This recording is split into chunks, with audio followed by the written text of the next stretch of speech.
Donald Trump, can you hear us? Donald Trump. Please save me, Donald Trump. Bro, it is so hot in here. Now you may be wondering, why am I in my car? Are you Joey's World Tour or something? She told me she was 18! She told me she was 18! Well, as it turned out, my mom found the anime unboxing video and kicked me out of the house.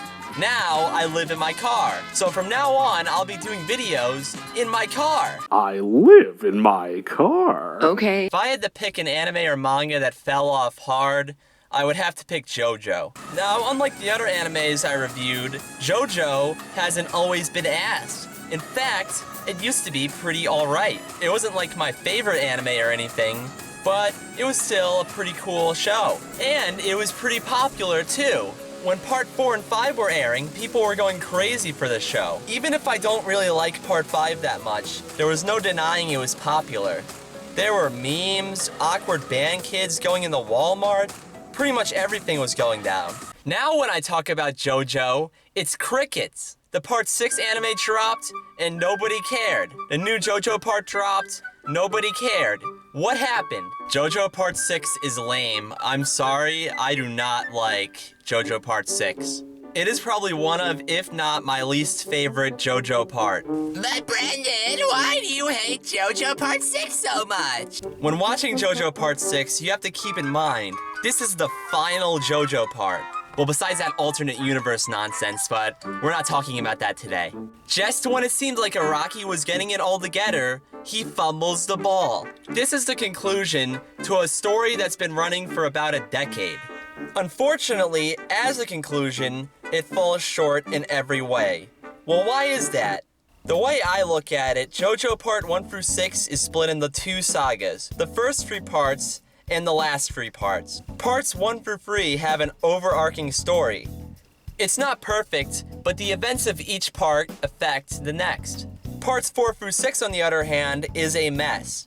Part 4 is a slice-of-life murder mystery that's self-contained and doesn't affect the larger story. Part 5 seems like it could be setting up some stuff with Giorno being Dio's son, but none of it is expanded upon, and instead we get a weird self-contained gangster story that's self-contained and doesn't affect the overarching plot.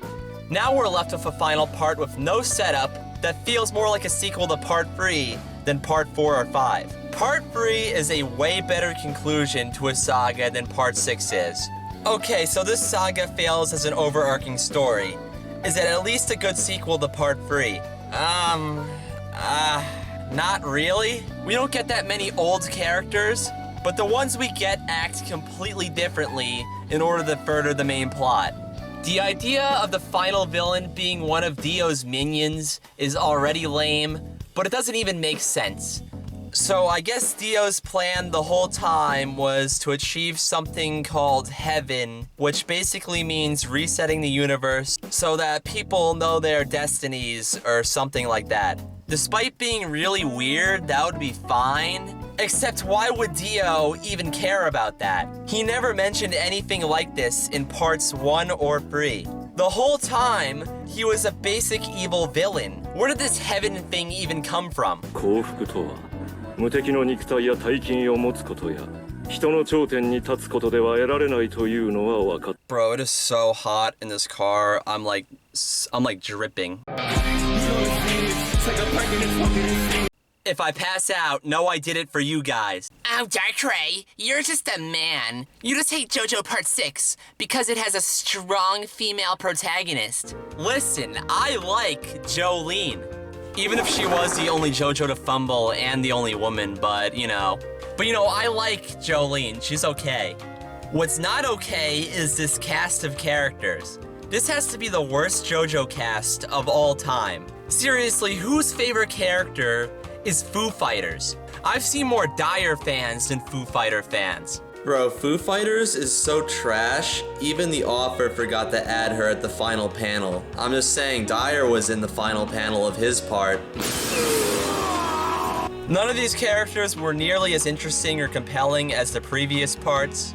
I really did not care when the new ones died. Also, what are these character designs? JoJo has gotten fruitier and fruitier. Like once JoJo Part 5 dropped, JoJo just became super gay. Some would argue it started at part 4, but I'd argue it starts at part 5. The main villain dresses like this. I don't know what Italians this man has met, but I would like to speak to them. Part 6 is even worse. These look like people you would meet in a pride parade. Like, look at this character design. This guy looks like he came from Drag Queen Storytime. Pucci is a lame final villain. Bro thinks he's Kirei Kotomine. You are not him. You are not him. You are not him. You are not him. He's not quite as bad as a character as Diavolo, but he's still pretty lackluster. So I guess he's a priest that hangs around Dio shirtless in bed and reads books. Is Araki trying to make me say something that'll get me canceled? Like, what is this? Even the side villains are lame in this part. At least part 5 had some cool side villains. How do you have a concept like Dio having children and doing nothing with it? I don't even like Giorno, but there was no reason for him not to be in this part. Yes, I know he's way too strong, but they could have figured something out. Have Black Zetsu kill him or something, I don't know. I'm sorry, but the prison is a boring setting. Something I'll give Jojo credit for is it at least has interesting settings. I kind of like the idea of a more grand setting, especially for the final part. Like, you got part 3, which is this epic globe-spanning journey, and then you have part 6, which takes place in Florida. To be fair, part 4 had a small setting too, but it was at least interesting. Okay, so the characters are boring and the setting is boring. Does it at least conclude the series in an interesting way? The thing about Araki is that he isn't the best writer. Now, don't get me wrong, he can write a fun story and compelling characters, but he isn't Miura. I'll put it like this: Araki has ambitious ideas, but he struggles to execute them. If you need an example, look at part 8. I don't know what Araki was thinking with part 6, but he definitely overdid it. So all the main characters die, and Pucci resets the universe. It's not even Jolene that kills Pucci, it's Emporio. Who's Emporio? Exactly. Anyway, so everyone dies and the universe is reset, but everyone gets replaced by a weird doppelganger. So the main cast is reborn, except not really, because their souls were destroyed. So these are completely different characters. So it's not even a happy ending for the characters we know. They're still dead. I get that Araki wanted to conclude the story of this universe, but I wish he had done it in a different way. But you know, part 6 may not be my favorite part of the manga, but maybe the anime will be better.